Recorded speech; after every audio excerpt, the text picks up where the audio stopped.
Guys, welcome to my channel Shankar মাধ্যমিক tuition centre. তো আমরা যে অধ্যায়টা আজকে শুরু করব ভৌত বিজ্ঞানের পরমাণু আর তার অণু, অর্থাৎ পদার্থের গঠন। এই পদার্থ কি কিভাবে তৈরি হয়েছে সেটা আমরা ক্লাস করবো। তার আগে এর আগের দিনে মানে অল্প ভিডিও শুট করা আছে, তাই না? যাই হোক, তো আজকে ভৌত বিজ্ঞানের পদার্থের গঠন। পদার্থ কি কি জিনিস নিয়ে গঠিত, এই জিনিসগুলো আমাদের জানতে হবে। আমাদের এই পৃথিবীতে কি কি ধরনের পদার্থ দিয়ে আছে, ফার্স্ট অফ অল এটা আগে আমাদের জানতে হবে। আমাদের এই পৃথিবীতে কি কি পদার্থ আছে, পদার্থ কি কি ধরনের আছে আমাদের এখানে পৃথিবীতে। কত আমাদের এই পৃথিবীতে পদার্থ দিয়ে তৈরি কি কি পদার্থ আছে, আমরা কি কি পদার্থ দেখি? একটা হলো কঠিন, একটা তরল, আর একটা হলো গ্যাসীয়। এই কঠিন পদার্থটা আমরা মোটামুটি সচরাচর দেখতে পাই। কি পাই তো নাকি? খাতা নোট ডাউন করে তোলো, একটু করে তুলবি। তাহলে আমরা পদার্থ যেটা কঠিন পদার্থ কোনগুলো? যেমন লোহা, টিন, বিভিন্ন তোমাদের হলো আমরা আমাদের বাড়ির আশেপাশে চারিপাশে যে সমস্ত জিনিসগুলো দেখি সেগুলো সবগুলো হলো পদার্থ। লোহা, টিন, বই, খাতা থেকে বেঞ্চ, টেবিল, চেয়ার, এই সমস্ত জিনিসগুলোকে বলা হয় কি? কঠিন পদার্থ। তরল পদার্থ কোনগুলোকে বলা হয়? জল, পারদ, কেরোসিন, কি তেল, যে কোনো ধরনের তেল, এগুলো সবগুলো হলো কি? তরল পদার্থ, তাই তো? আর থাকলো কি? গ্যাসীয় পদার্থ। এই গ্যাসীয় পদার্থ কিন্তু আমরা সচরাচর চোখে দেখতে পাই না, এটা শুধু অনুভবের খেলা এবং পদার্থের খেলা। বুঝা গেল? তাহলে পদার্থ কয় প্রকার? কঠিন, তরল, গ্যাসীয়। কঠিন পদার্থের উদাহরণ পৃথিবীতে প্রচুর আছে। আমরা কঠিন পদার্থ অনেক ধরনের দেখতে পাই, কি? কিন্তু তরল পদার্থও আমরা দেখি পাই, জল, পারদ, কেরোসিন এবং আরো খাদ্য জাতীয় তেল, অনেক জিনিস আছে। সমস্তগুলো হলো তরল পদার্থ। আবার গ্যাসীয় পদার্থের মধ্যে প্রচুর জিনিস আছে। কিন্তু আমরা যে জিনিসটা পড়বো পদার্থের গঠন, সেটা আমরা পড়বো পরমাণু পড়বো, অণু পড়বো, অণুর গঠন পড়বো। এই যে জিনিসগুলো আমাদের এই গ্যাসীয় পদার্থ থেকে যাবে। আমাদের পড়ার পার্ট এইটা আর এইটা দুইটাই না, আমাদের পড়ার পার্ট হলো গ্যাসীয়। আমাদের এই পৃথিবীতে বলো তো, আমাদের পৃথিবীতে কোন গ্যাসের পরিমাণ সবচেয়ে বেশি? অক্সিজেন। আমাদের পৃথিবীতে সবচেয়ে গ্যাসের পরিমাণ আছে নাইট্রোজেন। নাইট্রোজেন কত? 78 পয়েন্ট সামথিং কত আছে একটা। তারপরে আছে অক্সিজেন, তারপরে আছে কার্বন ডাই অক্সাইড, তারপরে অন্যান্য হিলিয়াম, নিয়ন, বিরল গ্যাসীয় পদার্থ, ক্লোরিন, প্রচুর গ্যাসীয় পদার্থ। নাইট্রোজেন, ফসফরাস, পটাশিয়াম, ক্যালসিয়াম, প্রচুর ক্যালসিয়াম না, প্রচুর পরিমাণে গ্যাস আছে আমাদের পৃথিবীতে। এছাড়াও কি কি আছে? জলীয় বাষ্প, ধূলিকণা, মেঘ প্রভৃতি জিনিস নিয়ে আমাদের এই মানে পৃথিবীর বায়ুমণ্ডলটা তৈরি, গ্যাসীয় পদার্থ। যাই হোক, এবার যে জিনিসটা দরকার পরীক্ষায়, যে জিনিসটা আসে আমাদের পৃথিবীতে, তাহলে কোন গ্যাসের পরিমাণ সবচেয়ে বেশি? নাইট্রোজেন। আর কোন গ্যাসের পরিমাণ সবচেয়ে কম? কমটা এটা বিরল জাতীয় হিলিয়াম, নিয়ন, আর্গন, ক্রিপ্টন, জেনন, রেডন, এগুলো হলো বিরলতম গ্যাস। ওটা হলো পিরিয়ডিক টেবিল, না টেনে উঠলে পাবি। ওটা হলো পর্যায় সারণী, ডোবেরিন, ওটা আলাদা বিষয়, ওটা কথা বলতেছি না। পর্যায় সারণী একটা কঠিন ভাইটাল ব্যাপার, বড় ক্লাসে উঠলে ভাবি। তারপর এবার আমরা যে জিনিসটা যাবো সেটা হলো পদার্থের পরমাণু, অণু আর গঠন। পদার্থের অণুর গঠন, পরমাণুর গঠন। অণুটা কি জিনিস? পদার্থের ক্ষুদ্রতম অংশের নাম কি? পদার্থের ক্ষুদ্রতম অংশের নাম হলো পরমাণু। প্রথমে থাকবে অণু, তারপরে থাকবে পরমাণু। অণুকে ভাঙিয়ে তৈরি হয় পরমাণু। পরীক্ষার কোশ্চেন, পরমাণু নিস্তরিত পদার্থের ক্ষুদ্রতম একক নিরেট কণা দিয়ে গঠিত। পরমাণুকে আর ভাঙা যায় না। অণুকে ভাঙা যায় কিন্তু পরমাণুকে আর ভাঙা যায় না। এবারে পরমাণু কতটুকু ক্ষুদ্র জিনিস তার একটা বাস্তব উদাহরণ দিই। ওরা দেখবি বাইরে যখন প্রচন্ড হারে রৌদ্র ওঠে, সকালবেলা বা ভোরবেলা, যখন ওই টিনের মধ্যে একটা কোনো বাড়ির ঘরের টিন যদি ফুটে থাকে, পাকা ঘর না কিন্তু ঘরের টিন যদি ফুটে থাকে, ওই টিন দিয়ে যদি আলো যায় এবং ঘরের মধ্যে যদি ঝাড়ু দেয়, দেখবি ওই টিনের ফুটেটা দিয়ে যে আলো যাচ্ছে ঘরের ভিতরে, দেখবি ঘরের ভিতরে যদি আবার ঝাড়ু দেয়, কোথাও ধুলেবালি দেখা যাচ্ছে না, শুধু ওই আলোটার মধ্যে দিয়ে যখন ধুলেবালিগুলো যায় তখন দেখা যায়। মানে ব্যাপারটা বুঝতে পারছিস কি বলতে চাচ্ছি? টিনের ফুটে আছে তো, ওই ফুটে দিয়ে আলোটা যাচ্ছে। আবার দেখবি ঘরটা সারা ঘরটায় ধুলে, কিন্তু ঘর ঝাড়ু দিচ্ছে, ধুলা হয়েছে, ওইখানে দেখা যাচ্ছে না, কিন্তু ওই আলোটা যেদিকে গেছে ওই আলোটার পাশ থেকে ধুলে কিন্তু দেখা যাচ্ছে। এইরকম সিন দেখছিস? ওই যে ক্ষুদ্র ক্ষুদ্র কণাগুলো দেখা যাচ্ছে, পরমাণু হলো এতটুকু করে জিনিস, এতটুকু করে হলো পরমাণু জিনিস। মাইক্রোস্কোপ, অনুবীক্ষণ যন্ত্র ছাড়া দেখা যায় না। যাই হোক, এবার যে জিনিসটা বললাম, তাহলে অণুকে ভাঙে কি তৈরি হয়? পরমাণু। পরমাণুকে কিন্তু আর ভাঙা যায় না। পরমাণু অবিভাজ্য নিরেট কণা দিয়ে গঠিত। এইবার পরমাণুর এবার কার্যকলাপটা কি, পরমাণুর মধ্যে কি কি জিনিস থাকে সেটি হলো আমাদের জানার বিষয়। একটা পরমাণু থাকবে, এটা মনে করো একটা পরমাণু, পরমাণুর কেন্দ্র থাকে, পরমাণুর এটাকে বলা হবে কেন্দ্র। পরমাণুর কেন্দ্রের মধ্যে থাকে, কেন্দ্রটার নাম হলো নিউক্লিয়াস। নিউক্লিয়াস, পরমাণুর কেন্দ্রটাকে কি বলা হয়? নিউক্লিয়াস। না না, ওটা তো জীবন বিজ্ঞানের কথা। পরমাণুর কেন্দ্রে থাকে নিউক্লিয়াস। এবার নিউক্লিয়াসের মধ্যে কি কি থাকে? নিউক্লিয়াসের মধ্যে একটা থাকে প্রোটন, আর একটা থাকে নিউট্রন। ইলেকট্রনের কথা পরে বলতেছি। পরমাণুর কেন্দ্র, পরীক্ষায় কোশ্চেন আসে যে পরমাণুর কেন্দ্রে বা নিউক্লিয়াসে কি থাকে? প্রোটন আর নিউট্রন। প্রোটনটা হলো ধনাত্মক পজিটিভ, আর নিউট্রনটা হলো নিস্তড়িত। নেগেটিভ না, নিস্তড়িত। নিউট্রনটা কি? নিস্তড়িত, মানে আধা নিস্তড়িত। তাহলে প্রোটনটা কি? পজিটিভ বা ধনাত্মক, প্লাস চিহ্ন দিয়ে ডিনোট করা হয়। আর নিউট্রনটা হলো নিস্তড়িত। বুঝা গেল? এবারে এই পরমাণুর এটা কেন্দ্র হলো, পরমাণুর কেন্দ্রটার নাম কি বলা হয়? নিউক্লিয়াস। এবার পরমাণুর বাইরের যে কক্ষপথগুলো আছে, এই যে পরমাণুর বাইরের কক্ষপথ, এই পরমাণুর এই বাইরের কক্ষপথগুলোকে বলা হয় ইলেকট্রন। কি বলে? ইলেকট্রন থাকে বাইরের কক্ষপথে। আর ইলেকট্রন হলো ঋণাত্মক বা নেগেটিভ। নেগেটিভ, বুঝা গেল? তাহলে পরমাণুর কেন্দ্রে কি থাকে? পরমাণুর কেন্দ্রে থাকে প্রোটন আর নিউট্রন। পরমাণুর কেন্দ্রকে কি বলা হয়? নিউক্লিয়াস। পরমাণুর কেন্দ্রকে বলা হয় নিউক্লিয়াস। পরমাণুর কেন্দ্রকে বলা হয় নিউক্লিয়াস, থাকে কি? Proton, neutron. আবার পরমাণুর নিউক্লিয়াসের বাইরের যে কক্ষপথগুলো, এই কক্ষপথগুলোকে কি বলা হয়? ইলেকট্রন। আর ইলেকট্রন কি? ঋণাত্মক বা নেগেটিভ, নিস্তড়িত। পরীক্ষায় যে পয়েন্ট থেকে কোশ্চেন আসে, পরীক্ষায় যেভাবে কোশ্চেন আসে, যে প্রোটন কে আবিষ্কার করে? প্রোটন কে আবিষ্কার করছে? প্রোটন, নিউট্রন আর হলো ইলেকট্রন। প্রোটন, নিউট্রন আর হলো ইলেকট্রন। এই কয়টা জিনিস পরীক্ষায় আসে, যে প্রোটন কোন বিজ্ঞানী আবিষ্কার করছে, নিউট্রন কোন বিজ্ঞানী আবিষ্কার করছে, ইলেকট্রন কোন বিজ্ঞানী আবিষ্কার করছে। তো এইটা মনে রাখা ব্যাপারটা খুব ক্রিটিক্যাল ব্যাপার, মানে খুব মনে রাখা না, খুব একটা চাপ হয়ে যায়। তো এই জন্য আমরা এটাকে কি করব, এটা একটা সূত্র আছে, সোজা একটা সূত্র আছে, পিএন, পেন সমান সমান আর টিসি। এই সূত্র দিয়ে আমরা মনে রাখবো। পিতে হলো প্রোটন, পিতে কি বললাম? প্রোটন আবিষ্কার করে বিজ্ঞানী রাদারফোর্ড, আর তে রাদারফোর্ড। আর ইতে হলো ইলেকট্রন, ইলেকট্রন কে আবিষ্কার করে? J J Thomson. আর তারপরে কি থাকলো? এন, এন তে কি? নিউট্রন। নিউট্রন কে আবিষ্কার করে? বিজ্ঞানী স্যাডউইক। নাম শুনিস না? প্রথমবার নাম শুনলি? এগুলো মুখস্থ করতে তো জাহান শান হয়ে যায়, শরীরের অবস্থা চাই। প্রোটন কোন বিজ্ঞানী আবিষ্কার করে? নিউট্রন কোন বিজ্ঞানী আবিষ্কার করে? ইলেকট্রন কোন বিজ্ঞানী আবিষ্কার করে? একটা বিজ্ঞানী সবগুলো আবিষ্কার করতে পারেনি। প্রোটন আবিষ্কার করে রাদারফোর্ড, বিজ্ঞানী রাদারফোর্ড। ইলেকট্রন আবিষ্কার করে জে জে থমসন। আর নিউট্রন আবিষ্কার করে স্যাডউইক। বইয়ের মধ্যে আছে, দেখো বইয়ের মধ্যে আছে। কত পৃষ্ঠা রে? 73 পেজ। 73 পেজে দেখো আছে। পরীক্ষা আসবে এই তিনজনের মধ্যে একটা দিবে পরীক্ষায়, যে প্রোটন কে আবিষ্কার করে, ইলেকট্রন কে আবিষ্কার করে, নিউট্রন কে আবিষ্কার করে। তাহলে পি তে কি? পি মানে কি? প্রোটন। পি মানে প্রোটন, বাংলা লিখলাম প্রোটন। ই মানে ইলেকট্রন, ইলেকট্রন। আর এন মানে নিউট্রন, নিউট্রন, নিউট্রন। তাহলে প্রোটন আবিষ্কার করে কে? বিজ্ঞানী রাদারফোর্ড।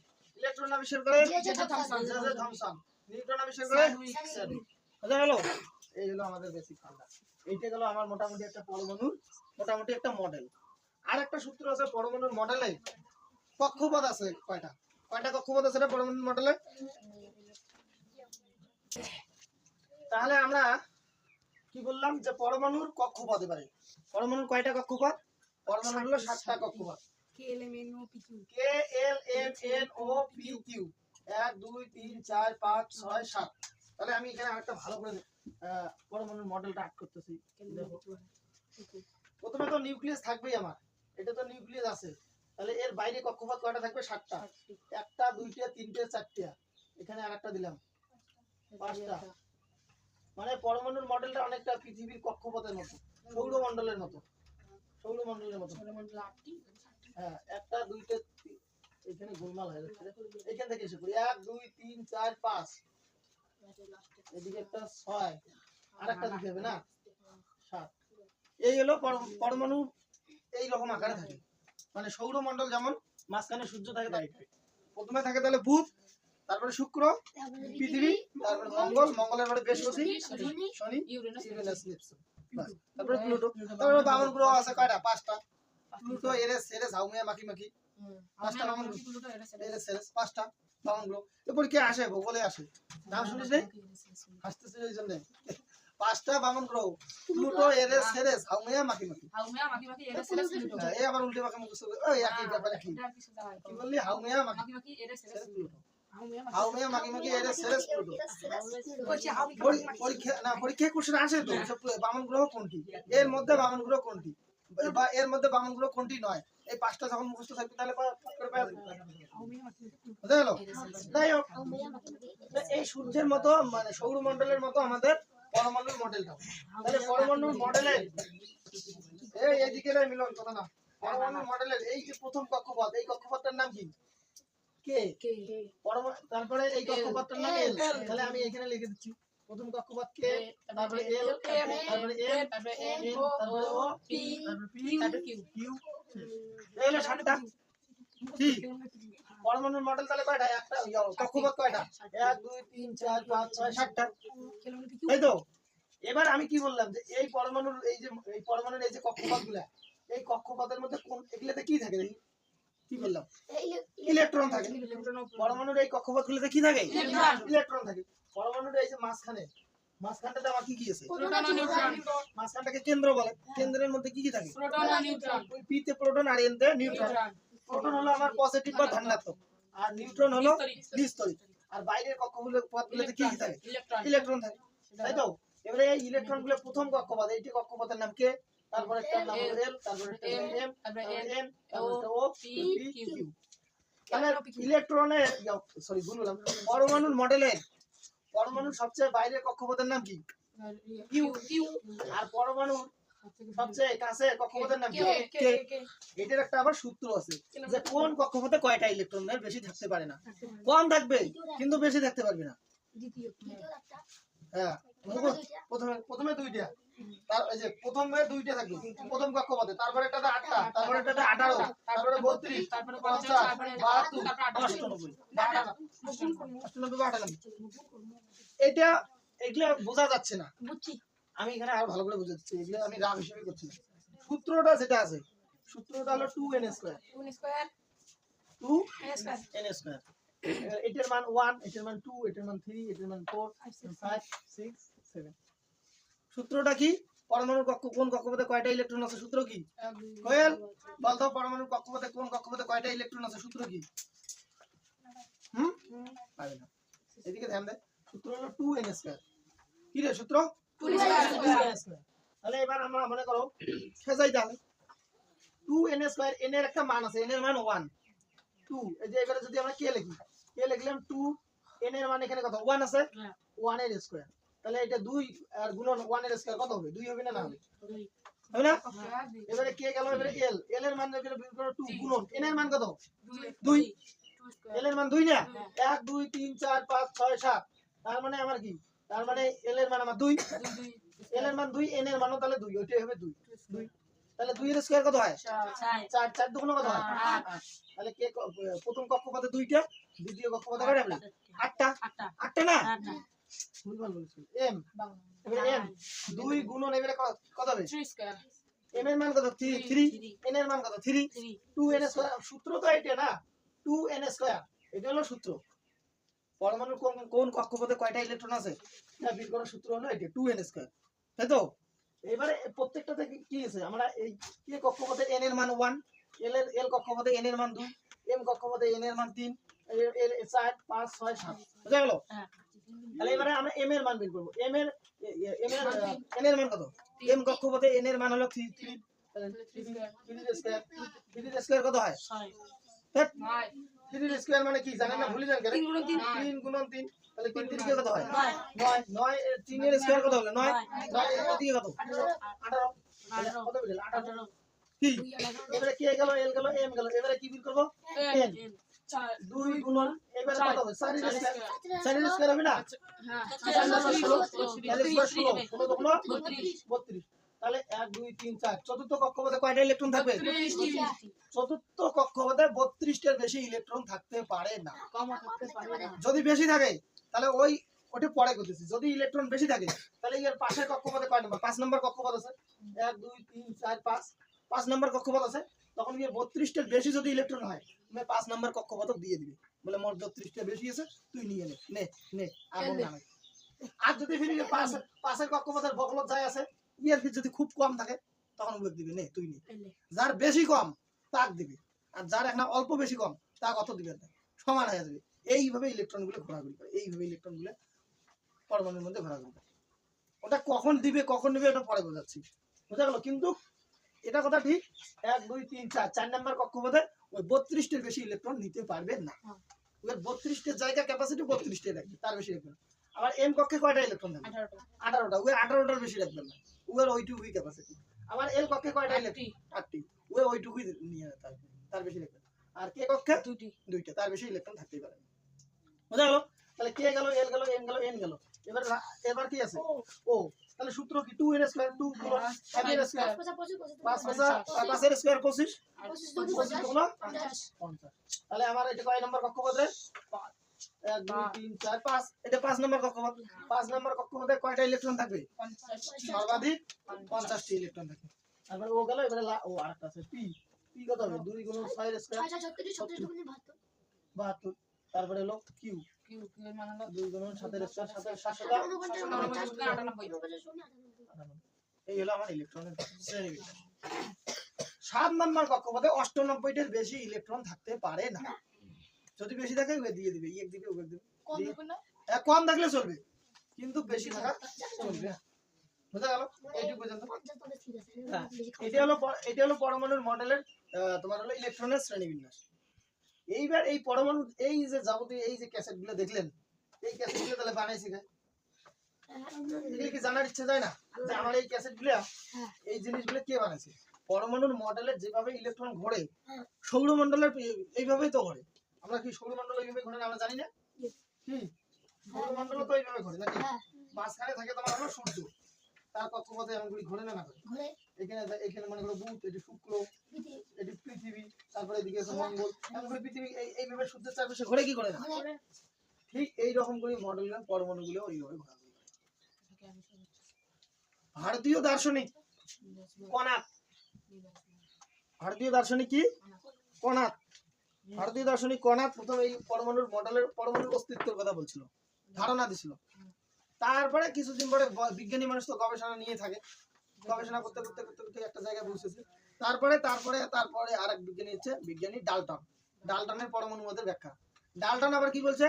ডাল্টন বলছে যে পরমাণু নিস্তড়িত, পরমাণুকে কি করা যায় না, পরমাণু মৌলিক ক্ষুদ্রতম অবিভাজ্য নিরেট কণা দিয়ে গঠিত। পরমাণুকে সৃষ্টিও করা যায় না, ভাঙাও যায় না, ধ্বংসও করা যায় না। এই জন্য বলছে ডাল্টন কি বলছে? পরমাণু অবিভাজ্য নিরেট কণা দিয়ে গঠিত, যার সৃষ্টিও করা যায় না, যার ভাঙা যায় না। এটা কে বলছে? বিজ্ঞানী ডাল্টন। ডাল্টনের পরে আবার কে বলছে? অ্যাভোগাড্রো কিছু বলছিল, অ্যাভোগাড্রো কিছু বলছিল। তারপরে স্যাডউইক, জে থমসন, এটা সবাই মিলে পরমাণুর প্রোটন, নিউট্রন, ইলেকট্রন এই জিনিসগুলো আবিষ্কার করছে। তারপরে বিজ্ঞানী নিলস বোর এও পরমাণুর জিনিসগুলো আবিষ্কার করছে। এই পরমাণু জিনিস আবিষ্কারের পরে তো অনেক জিনিস আমাদের জীবনে কাজে লাগতেছে, যেমন তড়িৎ, ইলেকট্রনিক যুগ। বর্তমানে আমরা যে সমাজ ব্যবস্থায় আছি 2025 সাল, এমন একটা জায়গা বলো যে জায়গাটা আমরা বিজ্ঞান ছাড়া চলতে পারি? বিজ্ঞান বিজ্ঞান বিজ্ঞান সবকিছুতে বিজ্ঞান। এমন একটা জায়গার উদাহরণ আমরা দিতে পারবো না যেটা বিজ্ঞান ছাড়া আমরা চলতেছি। আমরা যে পায়ের একদম পা থেকে মাথার চুল পর্যন্ত পায়ে জুতে পড়ছি, জুতাটাও তো বিজ্ঞানের আবিষ্কার। কি না না, চুলের ব্যাপারটা আলাদা।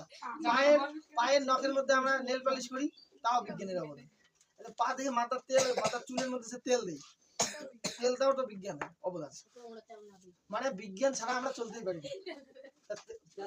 সেইরূপ ঘটনা যে বিজ্ঞানী দার্শনিক কনাদ, বিজ্ঞানী জন ডাল্টন, তারপরে নিলস বোর, তারপরে জে থমসন, স্যাডউইক, এরা কি করছে? এই সমস্ত জিনিসগুলো নিয়ে গবেষণা করছে। গবেষণা করার পরে একটা ভালো জায়গায় পৌঁছেছে এবং এগুলোর উপর ভিত্তি করে এখন বর্তমান দিনে বিদ্যুৎ আবিষ্কার হচ্ছে। একটা তারের ভিতর দিয়ে কিভাবে বিদ্যুৎ যায়, এখানে সুইচ দিলে ওইখানে গিয়ে লাইট জ্বলতেছে, এখানে সুইচ দিলে ওইখানে গিয়ে ফ্যান জ্বলতেছে,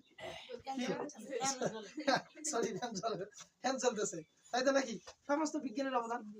কোনোদিন কল্পনা করেন এখানে সুইচ দিলে এটা তারের মধ্যে দিয়ে কিভাবে বিদ্যুৎ যায়, বিদ্যুৎ যাওয়ার পরে কি ওইখানে তারপরে তড়িতের মাধ্যমে সেই জিনিসটা চালু হয় বা চলে। তার মানে কি একটা তারের মধ্যে যে অ্যালুমিনিয়াম বা তামা থাকে ওর মধ্যে দ্রুত পরিমাণে ইলেকট্রনের স্রোত ঘটে। তারটার মধ্যে দিয়ে কিন্তু ইয়ে যায় না, ওর মধ্যে দিয়ে প্রচুর পরিমাণে মুহূর্তের মধ্যে ইলেকট্রনের স্রোত ঘটে। একটা ইলেকট্রন ওই বিদ্যুৎটা নিল, তারপরে ও গরম করে পাশেরটাকে দিল, ও নিল পাশেরটাকে দিল, ও নিল পাশেরটাকে। এই ঘটনাটা দ্রুত হয়, দ্রুত হওয়ার পরে তারপরে মনে করো ফ্যান বা লাইট ওর গিয়ে যে ওখানে যে ওর কারুকার্যটা ফ্যানের ডায়নামোটাকে ঘোরায়, ইয়েটাকে মোটরটাকে যে ঘোরায়, সেই গিয়ে ওখানে বিদ্যুৎ পৌঁছে দিল। তারের মধ্যে যে তারের মধ্যে দিয়ে যেভাবে বিদ্যুৎটা যায়, একটা ইলেকট্রন নেয়, ও গরম করে পাশের ইলেকট্রনটাকে দেয়, এইভাবে নিতে নিতে নিতে দেয়। এই ঘটনাটা দ্রুত পরিমাণে যার ফলে এইভাবে তারের মধ্যে দিয়ে বিদ্যুৎ যাচ্ছে। বিভিন্ন তারের কোয়ালিটি হিসেবে বিভিন্ন পরিমাণে বিদ্যুৎ সাপ্লাই দেয়। চিকন তার অল্প পরিমাণে বিদ্যুৎ দেয়, বিশাল বড় 11,000 ভোল্ট, 32,000 ভোল্ট, বড় বড় রাইফেল টাওয়ারের মতো টাওয়ারের মধ্যে দিয়ে বিদ্যুৎ তার নিচ দিয়ে ভো ভো ভো ভো আওয়াজ করে, এমন পরিমাণে বিদ্যুৎ সাপ্লাই হয়। যাই হোক, এই গেল আমার পরমাণু মডেলের মোটামুটি একটা স্ট্রাকচার। এইটুকু মোটামুটি বোঝা গেছে, পরীক্ষায় যে বেসিসে আসে সেই বেসিসে বোঝা আছে। আর এই জিনিসটা তোমরা অবশ্যই মাথার মধ্যে বা খাতার মধ্যে নোট ডাউন করে দিতে। পেন সমান সমান আরটিসি, তাহলে এটা জীবনে কোনোদিনও ভুল হবে না, আর এটা কোনোদিনও ভুলতে পারবেন না। আমি যদি তোমাদের কাছে সবাইকে 10 টাকা করে দেই যে ভুলে যা, 10 টাকা দেওয়া মানে আরো ভুলে যাওয়া তো দূরের কথা, পরে আরো বেশি করে মনে থাকবে। আমি 10 টাকা দিছি এর জন্য। বোঝা গেল? তাহলে পেন সমান সমান কি? আরটিসি। আরটিসি। পেন সমান সমান কি? আরটিসি। পেন সমান সমান কি? আরটিসি। পি তে কি? প্রোটন। ই তে কি? এন তে কি? আর তে রাদারফোর্ড। টি তে জে থমসন। সি তে স্যাডউইন। আর তে রাদারফোর্ড। টি তে থমসন। সি তে স্যাডউইন। তাহলে পেন সমান সমান কি? আরটিসি। পেন সমান সমান আরটিসি। পেন সমান সমান আরটিসি। পেন সমান সমান আরটিসি। আরটিসি। পি তে হলো প্রোটন, ই তে হলো ইলেকট্রন, এন তে হলো নিউট্রন, আর তে রাদারফোর্ড, টি তে থমসন, সি তে স্যাডউইন। তাহলে প্রোটন আবিষ্কার করে কে? রাদারফোর্ড।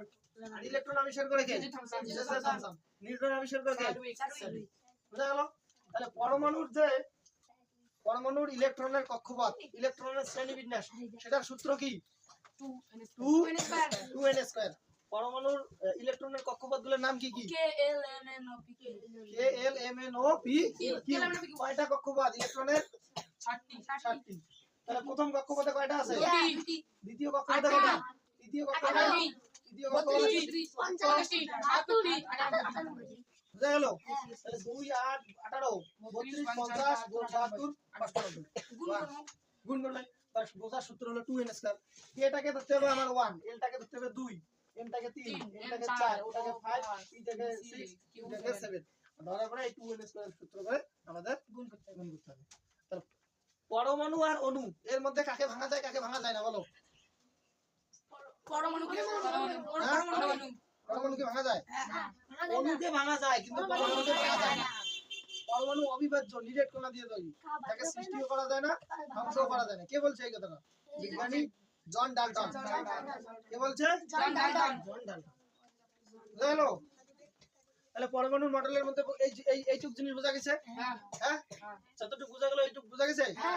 এবারে আসবো আমরা ভর সংখ্যা, আইসোটোপ, পরমাণু ক্রমাঙ্ক, ভর সংখ্যা, আইসোটোপ, আইসোবার, আইসোটোন। এগুলো এখন যদি না বোঝেন ক্লাস 10-এ উঠে, তখন আর বুঝতে পারবেন না, তখন আবার চাপ হয়ে যাবে। ভর সংখ্যা, পরমাণু ক্রমাঙ্ক, আইসোবার, আইসোটোন, নাম শুনছেন? শুনেন না? ঠিক আছে, চলো পরের স্টেপে এগুলো মুছে দেবো আমি। এটা হলো কেন্দ্র। দেখি কেন্দ্র, পরমাণুর কেন্দ্রে কি কি থাকে? প্রোটন থাকে পজিটিভ আর নিউট্রন থাকে নিষ্ক্রিয়, তাই তো? আর বাইরের কক্ষপথ গুলোতে কি? ইলেকট্রন। এগুলো তো শিখলাম। ইলেকট্রনের কক্ষপথ কয়টা? 7টি। ইলেকট্রনের কক্ষপথ 7টা। এখানে কয়টা আছে? 1 2 3 4 5। আরেকটা দিতে হবে। কয়টা হয়? 6টা। আরেকটা লাগবে, তাই তো? এই 7টা। এই স্ট্রাকচারের মধ্যে প্রথমে বুঝবো আমরা পরমাণু ক্রমাঙ্ক। পরমাণু ক্রমাঙ্ক কাকে বলে? এই যে পরমাণু নিউক্লিয়াসে কেন্দ্রে পরমাণুর এই কেন্দ্রটাকে কি বলা হয়? নিউক্লিয়াস। এই কেন্দ্রের মধ্যে কি কি থাকে? কেন্দ্রের মধ্যে থাকে আমার প্রোটন আর নিউট্রন। পানিস্তরিত কি কি থাকে? প্রোটন আর নিউট্রন। তা পরমাণুর মধ্যে পরমাণুর ক্রমাঙ্ক কাকে বলে বা অ্যাটমিক নাম্বার কাকে বলে? পরমাণুর কেন্দ্রে যে পরিমাণে প্রোটন সংখ্যা থাকে, যতটা প্রোটন সংখ্যা থাকে সেটাই হলো পরমাণু ক্রমাঙ্ক বা অ্যাটমিক নাম্বার। আমরাও চারটে বলবো। হ্যাঁ অবশ্যই। পরমাণুর নিউক্লিয়াসে, পরমাণুর কোথায়? নিউক্লিয়াসে। পরমাণুর নিউক্লিয়াসে যে পরিমাণ প্রোটন থাকে, যে পরিমাণ প্রোটন সংখ্যা থাকে তাকে পরমাণুর ক্রমাঙ্ক তাকে পরমাণু ক্রমাঙ্ক বা অ্যাটমিক নাম্বার বলা হয়। বুঝা গেল? এবার পরমাণু নিউক্লিয়াস, পরমাণুর মডেলের মধ্যে কোথায় প্রোটন থাকে সেটাই যদি কেউ না জানে তাহলে তো হবে না। পরমাণুর মধ্যে কোথায় প্রোটন থাকে? পরমাণুর কেন্দ্রের কেন্দ্রে বা নিউক্লিয়াসের মধ্যে থাকে। সেটা কি যে পরিমাণ প্রোটন সংখ্যা থাকে সেটাই হলো পরমাণু ক্রমাঙ্ক বা প্রোটন। এবারে আসবো আমরা কি ভর সংখ্যা। তাহলে ভর সংখ্যা কাকে বলবো? ভর সংখ্যা হলো পরমাণুর কেন্দ্রে প্রোটন আর নিউট্রনের যোগফল। পরমাণুর কেন্দ্রে যে পরিমাণ প্রোটন সংখ্যা থাকে আর নিউট্রন সংখ্যা থাকে, সেই প্রোটন সংখ্যা আর নিউট্রন, তাহলে পরমাণু ক্রমাঙ্ক গেল। ভর সংখ্যা বা মাস নাম্বার। ভর সংখ্যা বা মাস নাম্বার কাকে বলবো? ভর সংখ্যা বা মাস নাম্বার এই পরমাণুর মধ্যে যে পরমাণুর কেন্দ্রে বা নিউক্লিয়াসের মধ্যে যে পরিমাণে প্রোটন থাকবে। পরমাণু নিউক্লিয়াসে কি কি থাকে সুবনা বলতো? পরমাণু নিউক্লিয়াসে কি কি থাকে বল? এই তো পাচ্ছিস না, কয়েল তুই বলতো। তাহলে পরমাণু নিউক্লিয়াসে থাকে প্রোটন আর কি থাকে? নিউট্রন। এই পরমাণু নিউক্লিয়াসের মধ্যে প্রোটন আর নিউট্রন সংখ্যার যোগফলকে বলা হয় ভর সংখ্যা। ভর সংখ্যা কাকে বলবো? পরমাণু নিউক্লিয়াসে প্রোটন সংখ্যা আর নিউট্রন সংখ্যার যোগফলকে বলা হয় ভর সংখ্যা বা মাস নাম্বার। বুঝা গেল? এইবারে আসি আইসোটোপ। আইসোটোপ কাকে বলে? যে পরমাণু নিউক্লিয়াসে, যে পরমাণুর মধ্যে প্রোটন সংখ্যা সমান কিন্তু নিউট্রন সংখ্যা ভিন্ন আলাদা, তখন সেটাকে বলা হয় আইসোটোপ। এটি পরমাণুর মডেল। তো পরমাণুর মধ্যে প্রোটন সংখ্যা সমান থাকবে, দুইটা পরমাণুর মধ্যে প্রোটন সংখ্যা সমান কিন্তু নিউট্রন সংখ্যা কি থাকবে? ভিন্ন বা আলাদা, তখন সেটাকে বলা হবে কি? আইসোটোপ। বুঝা গেল? এইটু মোটামুটি আজকে আমাদের পদার্থের গঠন সম্পর্কে ক্লাস করা হলো।